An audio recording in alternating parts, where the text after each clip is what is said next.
आज हम बात कर रहे हैं असम के उस वीर योद्धा की जिसने अपनी मातृभूमि की रक्षा के लिए अपनी अंतिम सांस तक संघर्ष किया। असम का शेर, अहोम साम्राज्य का महान सेनापति लाचित बारफुकन।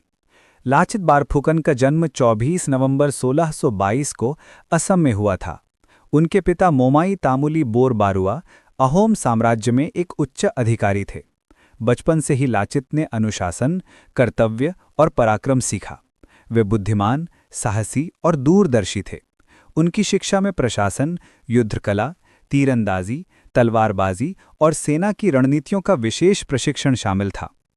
लाचित बड़े हुए और अहोम राजा चक्रध्वज सिन्हा की सेना में शामिल हुए। उनकी सत्यनिष्ठा, नेतृत्व क्षमता और साहस देखकर राजा ने जल्द ही उन्हें ऊंचे पदों पर नियुक्त किया। बाद में उन्हें अहोम सेना का सुप्रीम कमांडर बारफुकन बनाया गया।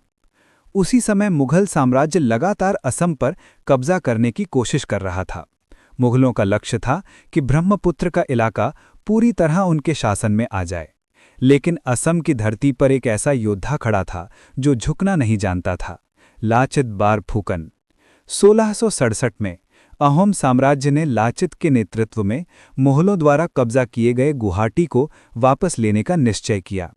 युद्ध की शुरुआत हुई और लाचित बारफुकन की रणनीति, बुद्धिमत्ता और वीरता के आगे मुगल सेना टिक नहीं सकी। लाचित ने अपनी सेना के साथ गुवाहाटी को मुक्त कराया। लेकिन मुगल यहाँ रुकने वाले नहीं थे। 1669 में सम्राट औरंगजेब ने अपने सबसे शक्तिशाली सेनापति राजा राम सिंह को असम पर चढ़ाई करने भेजा। ये युद्ध इतिहास में सराइघाट का युद्ध कहलाता है।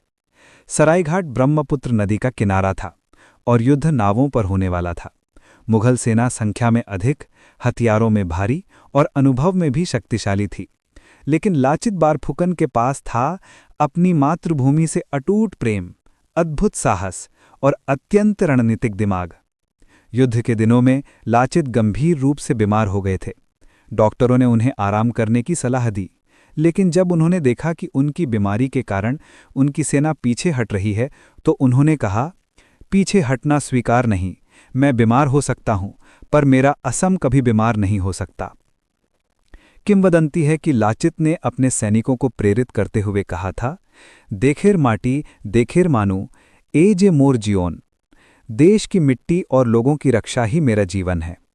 बीमारी के बावजूद वे नाव में सवार होकर स्वयं युद्धभूमि में पहुंचे। उनकी उपस्थिति देखते ही अहोम सैनिकों में नया जोश भर गया। लाचित की रणनीति, नदी युद्ध में उनकी महारत और सैनिकों का अदम्य साहस